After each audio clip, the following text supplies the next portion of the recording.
Ano ang mangyayari kung walang bulkan sa Earth? Nakapunta ka na ba sa Bicol at natanaw ang sikat na Mayon Volcano? Kilala ito bilang Magayon dahil sa perfect cone shape na parang masterpiece ng kalikasan. Pero sa likod ng kagandahan nito, may banta ng pagsabog na maaaring magdulot ng trahedya. Pero teka, naisipan mo na ba kung ano ang mangyayari kung walang bulkan sa mundo? Mas safe kaya? O baka mas malala ang mga magiging problema? Tara, pag-usapan natin yan. Bukod sa ideya ng marami na ang mga bulkan ay parang ice cream cone na color green at may lava sa ilalim, marami pa tayong dapat malaman tungkol sa kanila.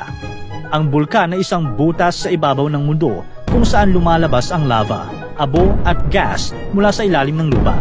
Kadalasan, ang mga bulkan ay nabubuo kung saan nagtatagpo ang mga malalaking piraso ng lupa na tinatawag na tectonic plates. Kapag ang isang plate ay pumapasok sa ilalim ng isa pa, tinutunaw ito at nagiging magma. Ang magma na ito ay naiipon sa isang chamber at kapag napakalakas na ng pressure, sumasabog ito palabas bilang lava.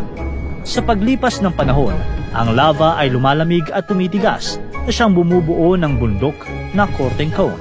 Pero syempre, may iba't ibang itsura pa rin naman ang mga bulkan, kabilang ang mga shield volcanoes na may malapad na anyo at mga cinder cones na maliit at matarik. Kaya sa Pilipinas, sikat din ang Taal Volcano dahil sa unique look nitong bilang island sa loob ng lawa. Sa isang complex volcano na may maraming craters at vents. Ang lava o tunaw na bato na sumasabog mula sa isang bulkan ay sobrang init na may temperatura na umaabot mula 800 degrees Celsius hanggang 1,200 degrees Celsius.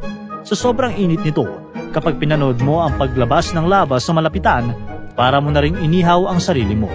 Magiging instant kamukha mo si Barbie. Barbecue.